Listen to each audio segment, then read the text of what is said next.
হ্যাঁ, কালকে মুকুল রায় 1:40 মারা গেছে। মুকুল রায় একটা দলের অ্যাসেট ছিল এবং আমাদের তৃণমূল কংগ্রেসের চাণক্য ছিল। মুকুল রায়ের সঙ্গে দল করছে আমি অনেক আগে থেকে, 80 সাল থেকে, তখন আমরা কংগ্রেস। আমার 77 সালে আমি গৌর হরিচন্দ্রের ভোট করি গাইবাছুরে।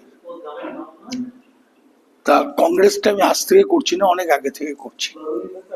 তারপরে 98 সালে তৃণমূল হয়, তখন মুকুল রায় ছিল কংগ্রেস, আমরাও ছিলাম কংগ্রেস। মুকুল রায় তৃণমূলের জন্য মমতা ব্যানার্জি মুকুল রায়কে অনেক কিছু এগিয়ে দিয়েছিলেন এবং অনেক কিছু ছেড়েও দিয়েছিলেন। মুকুল রায় তৃণমূল দলটাকে জন্য অনেক কিছু করেছেন এবং সবটাই মমতা ব্যানার্জির সাপোর্টে। তা মুকুল রায়কে আমরা লিডার হিসেবে মানতাম এবং শ্রদ্ধা করতাম, ভালোবাসতাম। মুকুল রায় চলে যাওয়াতে আজ মর্মাহত ব্যাপার, খুব দুঃখের ব্যাপার। মুকুল রায় জ্যোতি হোক দলের সিনিয়র লিডার ছিলেন এবং বক্সিদা, শোভনদা, তখনকার দিনে পার্থদা, পঙ্কজদা। মুকুল রায় কিন্তু আজকের লোক নয়, বহু পুরনো লোক। তা তখন দিদির কাজ করতে বলে গৌতম বসু আর মুকুল রায় ছিল, আর সুব্রত বক্সি, এরা ছিল কয়েকজনের ডান হাত। তার ভেতরে মুকুল রায় একজন। তা মুকুল রায় দলের সবকিছুই জানতো, এর থেকে জিরে থেকে হিরে পড়তো। মুকুল রায় দলের একটা অ্যাসেট ছিল। এই তৃণমূল দলটাকে প্রতিষ্ঠা করার জন্য, বামফ্রন্টের কাছ থেকে কেড়ে নেওয়ার জন্য, এই দলটাকে পশ্চিমবাংলায় দাঁড় করানোর জন্য মুকুল রায় একটা বিরাট অবদান আছে। তার জন্যই খুব দুঃখ লাগছে, কষ্ট লাগছে। দাদা, শেষবারের মতো যখন শরীর খারাপ ছিল, মন খারাপ হয়েছিল, আপনার সাথে দেখা করতে এসেছিল বোলপুরে। মুকুল রায় আমার সঙ্গে অনেকবারই দেখা করেছে। মুকুলদা যখন বিজেপিতে চলে গেল তখন একটু দুঃখ হয়েছিল, কষ্ট হয়েছিল। মুকুল রায়কে আমি বলেছিলাম কেন গেলে, তার বিনিময়ে কিছু বলে নাই।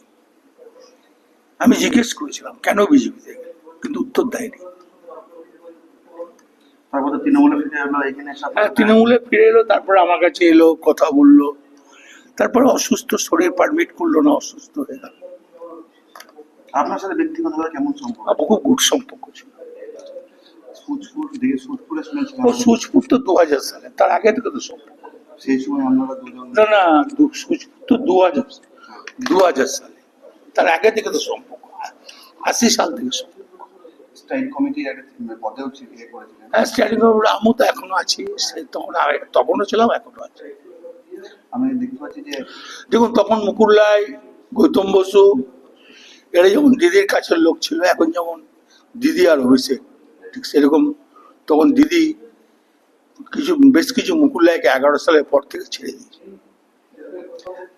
মুকুল রায়ের স্মৃতি চালানো করতে গেলে দেখতে পেয়েছি আমার চোখে জল চলেছে। না, মুকুল রায়কে আমি খুব ভালোবাসতাম, যেমন গৌতম বসুকে ভালোবাসতাম, সুব্রত বক্সিকে ভালোবাসতাম, যেমন পঙ্কজদা আমাকে খুব ভালোবাসতাম, শোভনদা আমাকে খুব ভালোবাসতাম, মদন মিত্র আমাকে খুব ভালোবাসতাম। শোভন, ছোট শোভন, ও আমাকে ব্যক্তিগত দাদা বলে খুব ভালোবাসত। হাওড়ার বাণী সিংহ রায় আমাকে খুব ভালোবাসত, অরূপ আমাকে ভালোবাসত।